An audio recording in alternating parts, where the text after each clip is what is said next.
সদ্যহতে মই আপোনাক ভাল পাব নোৱাৰিম, বেয়া নাপাব। হৃদয় নামৰ যন্ত্ৰটোৰ মেৰামতিৰ কাম চলি আছে। আপত্তি নাই যদি বাহিৰতে অলপ অপেক্ষা কৰিব। বহু ধূলিমাকতি জমা হৈছে বুকুৰ বাৰাণ্ডাখনত। অলপ জাৰি জোকাৰি লওঁ, কিছু আঁতৰত থাকিব। আপুনি নীলা সাজ পিন্ধি নাহিব। বহুদিন আকাশখন চাবলৈকে সময় পোৱা নাই।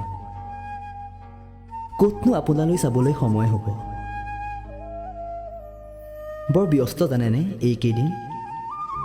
প্ৰেম, ভালপোৱা, আবেগ এইবোৰ যিমান পাৰোঁ একাষৰীয়া কৰি থৈছোঁ। বহু সময় পাৰ হ'ল নহয় এইবোৰৰ লগতে।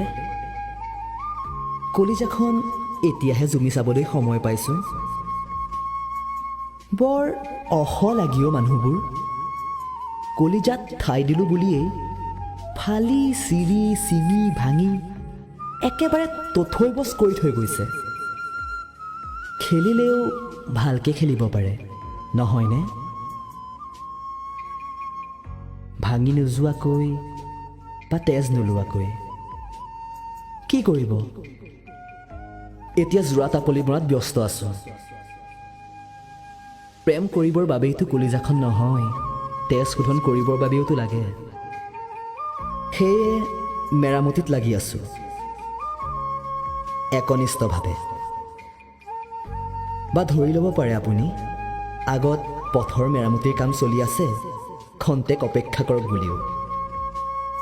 আচলতে কলিজাখন ৰক্ত শোধনৰ যন্ত্ৰহে।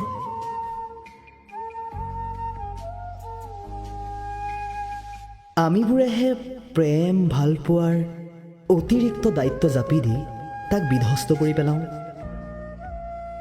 সেয়ে কৈছোঁ, সদ্যহতে ভালপোৱাৰ কথা মই পুনৰ ভবা নাই।